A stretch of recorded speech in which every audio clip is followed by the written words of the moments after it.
On the 14th of May 2017, here in Champions Royal Assembly, God's servant, Brother Joshua Iginla, in a live service, gave a word of prophecy to a specific nation in Africa. According to his words, one of the African countries needs to pray against military intervention. Listen to his exact words. One of the African country need to pray against military intervention. One of the African country. I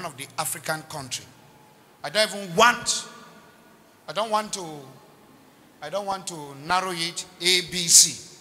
I don't want to say North Africa, East Africa, South Africa, West Africa. No.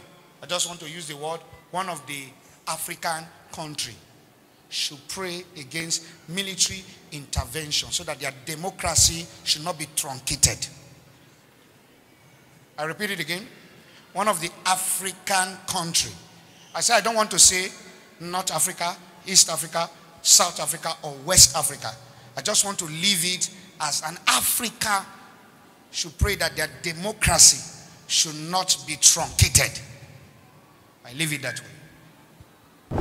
Brother Joshua Iginla repeated this prophecy again on the 2nd of July 2017.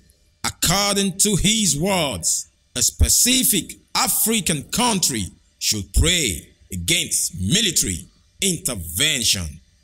Listen to his exact words. I spoke last time about a specific country that they should pray in Africa against military intervention. And I'm still repeating it. I've said it now. This is the third time. And this is the third time. I've said it first. Second, I see military intervention. I don't know in what way they are intervening. This country have to pray so that they don't go back to where they are coming from. So I see military intervention. What are they intervening for? It's between God and the future. That's why we should pray. In confirmation of the prophecy, on the 14th of November 2017, military seized power in Zimbabwe and placed President Robert Mugabe under house arrest. On November 14, 2017, Zimbabwe military troops drove tanks into the capital city, Harare. Military police in a tank. This is happening in Harare. Wow, it's real, guys. It is real. They patrolled the streets, blocked access to government buildings, and took over the state television station to insist that this is not a military takeover of government. But it clearly was. Troops invaded the presidential palace and put the president, Robert Mugabe, in custody. Comrade R.G. Mugabe and his family are safe and sound, and their security is guaranteed. When you hear that a military coup has happened, it's common to assume that the result is a transfer of power.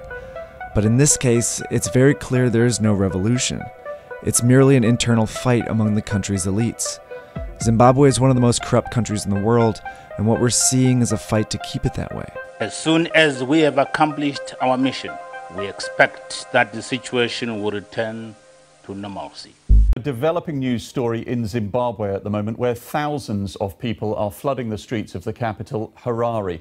They are demanding the resignation of President Robert Mugabe. Soldiers have cheered the crowds, and that's confirmed the army's role in bringing Mr. Mugabe's 37-year rule to an end. As numbers on the streets have swelled throughout the morning, state media have said that 8 out of 10 regional branches of the governing ZANU-PF party have passed a vote of no confidence in the president. Mr. Mugabe has been under house arrest since a military takeover 4 days ago. No, basically, we are Zimbabweans. We're saying to our army, thank you very much for the peaceful intervention, and it's time for the masses of Zimbabwe to say Mugabe must go, and must go like yesterday. We can't wait to see his back. For us, it's about a new beginning. For us, it's about the end of a tyranny rule. And we are going to take our Zimbabwe back. As you can see, people are flooding in from all parts of Harare into the city centre. There's an incredible atmosphere of excitement, of anticipation. Now is the moment they sense Robert Mugabe is gone. His age is over. They're no longer afraid. That's why they're here on the streets. Note these words in the prophecy: military intervention. Military intervention. Military intervention. They patrolled the streets, blocked access to government buildings, and took over the state television station to insist that this is not a military takeover of government. But it clearly was. Troops invaded the presidential palace and put the president, Robert Mugabe, in custody. Comrade R.G. Mugabe and his family are safe and sound, and their security is guaranteed. When you hear that a military coup has happened, it's common to assume that the result is a transfer of power. But in this case, it's very clear there is no revolution. It's merely an internal fight among the country's elites. How do you know a true prophet? When he speaks and it comes to pass.